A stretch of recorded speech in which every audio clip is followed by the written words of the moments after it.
समाज रे लोक माने कहती रावणर स्वभाव खराब, तार चरित्र खराब, किंतु प्रकृत रे कौन रावणर स्वभाव सेतिकी खराब?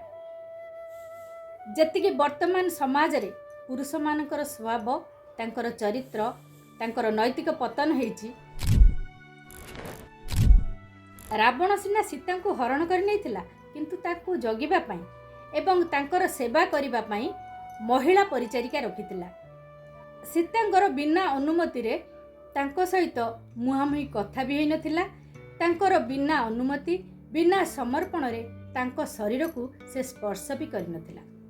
एक कथा दिने से मंदोदरी की कहले, मु खाली जा दुनिया रे बदनाम हेली जे रावण सीता को हरण करिछि, किंतु सीता को मु ए पर्यंत स्पर्श भी करि परिनी।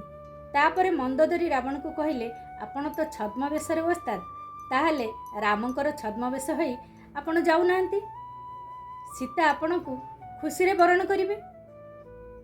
तापरे रावण कहले, से चेष्टा भी मु करि सारिछि।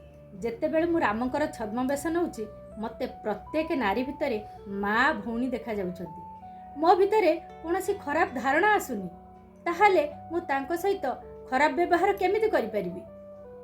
ताहले भाबंतु तो, रामंकर छद्मवेश नेले जदि ए कथा होउछि, ताहले प्रकृत रे जदि मनिषटिए रामंकर स्वभाव हे जिवो, राम हे जिवो, ताहले ता भितरे केते बड़ परिवर्तन न आसीबो। रावण ठारू आजिकार समाजर पुरुष माने एही कथा शिक्षा करिबा उचित। जदि मो कथाटी मन को पाउछि, ताहले कमेंट रे लिखि दियंतु। जय श्री राम।